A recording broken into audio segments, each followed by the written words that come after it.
तो आज मैं आपको एक अनोखी रहस्यमय कहानी सुनाऊंगा। अगर आप चैनल पर नए हैं तो अभी सब्सक्राइब कर ले तथा कहानी पूरा देखे। अंत में एक अनोखा रहस्य छुपा है। धन्यवाद। तो सुनिए। एक युग की बात है जब सृष्टि में छाया और प्रकाश के तत्वों को लेकर एक गहरा भ्रम था। लोग मानते थे कि छाया हमेशा अशुभ होती है और प्रकाश ही केवल शुभ है। इसी काल में अंधकार गुहा नामक स्थान पर तिमिर नाम का एक तपस्वी रहता था। तिमिर ने अपना पूरा जीवन अंधेरे में बिताया था, केवल अपनी आंतरिक चेतना को जानने के लिए। वह जानता था कि अंधकार केवल प्रकाश का अभाव नहीं है, बल्कि यह स्वयं में एक पूर्ण तत्व है। तिमिर ने कठोर तपस्या की और अंततः महादेव शिव को प्रसन्न किया। जब शिव प्रकट हुए तो उन्होंने तिमिर को देखा, एक ऐसा तपस्वी जिसने अपनी पूरी साधना केवल अंधेरे में की थी। तिमिर ने अपना प्रश्न शिव के सामने रखा, हे देवाधिदेव, संसार छाया को भय और अशुभता का प्रतीक मानता है और प्रकाश को आशा और शुभता का। क्या छाया का कोई आध्यात्मिक महत्व नहीं है? क्या आपकी सृष्टि में अंधकार केवल दोष है? शिव मुस्कुराए। उन्होंने कहा, तिमिर, तुमने वह प्रश्न पूछा है जिसका उत्तर जानने के लिए संसार हमेशा प्रकाश की ओर भागता रहा है, जबकि उत्तर तुम्हारे अंदर है। शिव ने तिमिर को एक अनोखा वरदान दिया। उन्होंने अपने माथे पर स्थित तीसरी आंख से एक अत्यंत सूक्ष्म स्थिर प्रकाश की किरण निकाली और उसे तिमिर के हृदय में स्थापित कर दिया। तिमिर, मैं तुम्हें ये एक स्थिर ज्योति देता हूँ। ये ज्योति तुम्हें बाहर का प्रकाश नहीं दिखाएगी, बल्कि तुम्हें ये शक्ति देगी कि तुम बिना किसी बाहरी प्रकाश के छाया के मूल तत्व को जान सको। तुम छाया के सत्य को समझो और वापस आओ। तिमिर उस स्थिर ज्योति को लेकर पृथ्वी पर लौटा। उसने अपनी शक्ति का प्रयोग किया। वह ऐसे स्थानों पर गया जहां पूर्ण अंधकार था, गहरे जंगल, खदानें और काल कोठरियां। उसने पाया कि उस आंतरिक ज्योति के कारण उसे बाहरी वस्तुओं की चिंता नहीं थी। पहले उसने महसूस किया कि अंधकार भयभीत नहीं करता, बल्कि एकाग्र करता है। जब बाहरी रूप, रंग और आकार दिखना बंद हो जाते हैं तो मन की गति धीमी हो जाती है। तिमिर को बोध हुआ कि छाया मन को बाहरी माया से मुक्त करने का एक साधन है। फिर वह एक ऐसे पहाड़ के पास गया जिसके एक तरफ तीव्र सूर्य का प्रकाश था और दूसरी तरफ घनी छाया। तिमिर ने दोनों स्थानों पर बैठकर ध्यान किया। प्रकाश में उसका मन चंचल हो जाता था, क्योंकि आंखें हर वस्तु के रंग और रूप को पकड़ने लगती थीं। लेकिन छाया में उसका मन शांत और अंदर की ओर उन्मुख हो जाता था। तिमिर को सबसे बड़ा ज्ञान तब हुआ जब उसने ये समझा कि प्रकाश का अस्तित्व केवल तभी है जब छाया मौजूद हो। यदि हर जगह प्रकाश हो जाए तो कोई भी वस्तु दिखाई नहीं देगी, क्योंकि छाया ही सीमा बनाती है। तिमिर ने अनुभव किया कि छाया सृष्टि की सुंदरता का आधार है। तिमिर वापस कैलाश लौटा और शिव के चरणों में गिर गया। हे महादेव, अब मुझे ज्ञान हुआ। छाया अशुभ नहीं है, बल्कि यह अनिवार्य है। ये प्रकाश को परिभाषित करती है। जैसे आपको जानने के लिए अज्ञानता आवश्यक है, वैसे ही सुख को जानने के लिए दुख आवश्यक है। छाया वह स्थान है जहां अहंकार छिप नहीं सकता, क्योंकि बाहरी दिखावा खत्म हो जाता है। यह आंतरिक सत्य से मिलने का सबसे शांत मार्ग है। शिव अत्यंत प्रसन्न हुए। उन्होंने कहा, तिमिर, तुम छाया बोध के प्रतीक हो। तुमने जान लिया कि मेरी सृष्टि में कोई तत्व दोषपूर्ण नहीं है।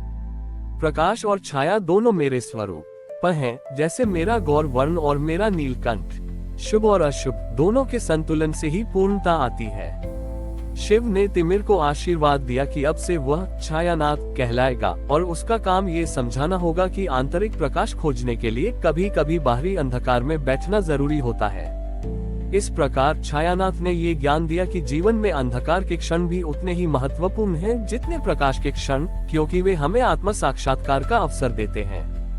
शिव से छायानाथ नाम और छाया के आध्यात्मिक महत्व का ज्ञान प्राप्त करने के बाद तिमिर पृथ्वी पर वापस लौटे। अब वह न तो प्रकाश से डरते थे और न ही अंधकार से घृणा करते थे। वह दोनों को पूर्णता का अनिवार्य अंग मानते थे।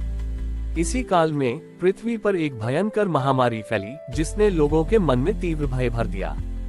ये बीमारी इतनी विचित्र थी कि यह केवल भीड़ और प्रकाश वाले स्थानों पर तेजी से फैलती थी। नगर के बाजार, मंदिर और सभा स्थल, सभी जहां लोग खुलेआम मिलते थे, वहां संक्रमण सबसे अधिक था। परिणाम स्वरूप लोगों ने दिन के उजाले में घरों से निकलना बंद कर दिया और केवल अंधेरे में ही छिपकर बाहर निकलते थे। ये स्थिति एक गहरे भ्रम को जन्म दे रही थी। लोग मानने लगे थे कि प्रकाश ही अशुभ है और छाया ही सुरक्षित है। सप्तऋषियों ने, जो इस समस्या का समाधान नहीं खोज पा रहे थे, छायानाथ को याद किया। छायानाथ को नगर में बुलाया गया। उन्होंने देखा कि लोग अपने घरों को मोटे पर्दों से ढक चुके हैं और दिन में भी दिए बुझाकर रखते हैं, यह मानते हुए कि प्रकाश ही रोग लाता है। छायानाथ ने नगर के केंद्र में खड़े होकर घोषणा की, हे नगरवासियों, आप भ्रम में हैं। न तो प्रकाश रोग लाता है और न ही छाया सुरक्षा देती है। रोग का कारण भीड़ और अज्ञानता है, न कि सूर्य का प्रकाश। लोगों ने उन पर विश्वास नहीं किया। उन्होंने तर्क दिया, जब हम दिन में बाहर निकले तो रोग फैला, जब हम अंधेरे में छिपे तो रोग थमा, इसलिए छाया ही सत्य है। छायानाथ ने तब अपने छाया बोध का उपयोग करने का निर्णय लिया।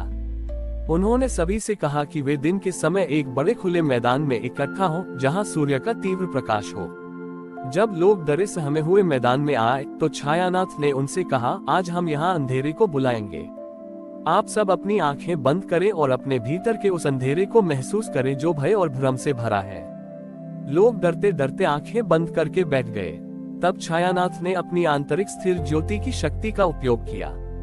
उन्होंने लोगों के बीच खड़े होकर अपनी चेतना को इतना शुद्ध किया कि वह बाहर की रोशनी को भीतर की एकाग्रता में बदलने लगी। जैसे ही लोग अपनी आंखें बंद करके बैठे, उन्हें लगा कि बाहर का तीव्र प्रकाश अब उन्हें परेशान नहीं कर रहा है। इसके विपरीत उन्हें अपने भीतर का अंधेरा भय साफ दिखाई देने लगा। उन्हें एहसास हुआ कि बाहरी प्रकाश खतरनाक नहीं था, खतरनाक उनके मन में छिपा भ्रम और अविश्वास था। छायानाथ ने तब उन्हें एक साथ आंखें खोलने को कहा। देखो, छायानाथ ने कहा, तुम अभी भी प्रकाश में हो, लेकिन तुम्हारा भय कम हो गया है, क्योंकि अब तुमने जान ली यह है कि प्रकाश में भी भय नहीं है और अंधेरे में भी भय नहीं था। भय केवल तुम्हारे अज्ञान में था। उन्होंने समझाया, बाहर का प्रकाश केवल वस्तुओं को दिखाता है, यह न तो शुभ है न ही अशुभ। लेकिन जब हम भीतर की शांति छाया में बैठते हैं तो हम विवेक प्राप्त करते हैं। अब तुम प्रकाश में रहो, पर भीतर की शांत छोटी ई को मत खोना। विवेक से दूरी बनाकर मिलो, प्रेम से बात करो, लेकिन भीड़ का अज्ञान मत फैलाओ। लोगों ने समझा कि बीमारी का कारण प्रकाश नहीं, बल्कि बिना सोचे समझे व्यवहार करना था।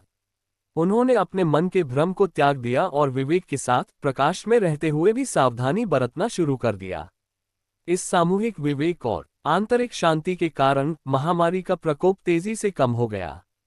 इस प्रकार छायानाथ ने सिद्ध किया कि शिव का ज्ञान छाया और प्रकाश का संतुलन न केवल आध्यात्मिक समस्याओं का, बल्कि सांसारिक संकटों का भी समाधान है। उन्होंने लोगों को सिखाया कि सत्य न तो पूरी तरह से उजाले में मिलता है, न ही पूरी तरह से अंधेरे में, बल्कि ये दोनों के बीच के संतुलन और विवेकपूर्ण चेतना में पाया जाता है। हमारी और भी आध्यात्मिक एवं अनोखी कहानियां देखने के लिए हमारे चैनल पर जाएं तथा धार्मिक एवं पौराणिक अनोखी कहानियां हमारे चैनल पर है। कृपया जाके देखें तथा हमारे चैनल को सब्सक्राइब करके रखें और वीडियो लाइक जरूर करें। धन्यवाद।